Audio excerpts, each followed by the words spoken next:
One of the things that really resonated with me when I had podcasts with Branlin Shockey, Jim Shockey's son, who is an extraordinary filmmaker and just a great human being all around. He ended up filming a hunt that you went on with Cam, and it's titled "Once We Were Wolves," and it's out there. You guys can go see it. I'll have the links in the show notes below. But why don't you talk a little bit about like what that was like for you? Because this was a time where you suggested, if I'm correct, to Cam, let's go back to Alaska. And this is his first trip back after his good friend Roy, who he'd spent so many trips to Alaska, had passed away. And I was just curious, like, what was that trip like for you? And what was it like to then be able to look back and see what Brandlin had put together on film? And I was just kind of, love to get your feedback on Yeah, that. no, Once We Were Wolves, man, it's great. Hopefully I'm going to film Once We Were Wolves 2 this fall. I'm trying to get Branlin back up there. But it's back to I followed my heart. And so I had this concept in my head to do something big for Cam. And I called Branlin up and I said, hey, man, I'm going to write the check. I'm going to get everybody up there and we're going to film. I don't know what it's going to take, but here's what I think could happen if everything goes right. And it didn't go right, but it ended up had all the makings for great film. And of course, being so talented, he was able to pull it all together.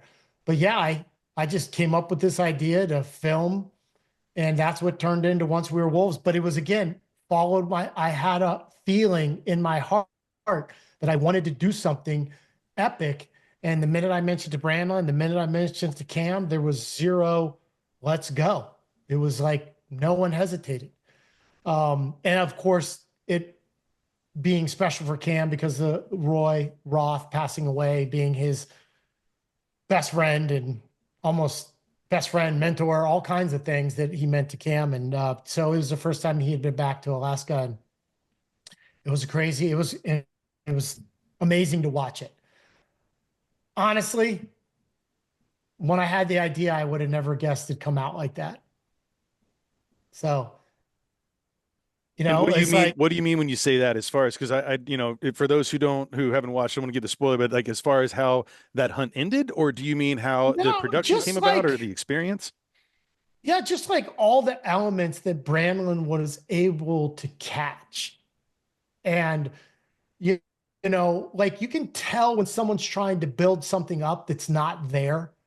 And they're like either replaying things or they're maybe faking some scenes. It doesn't feel authentic.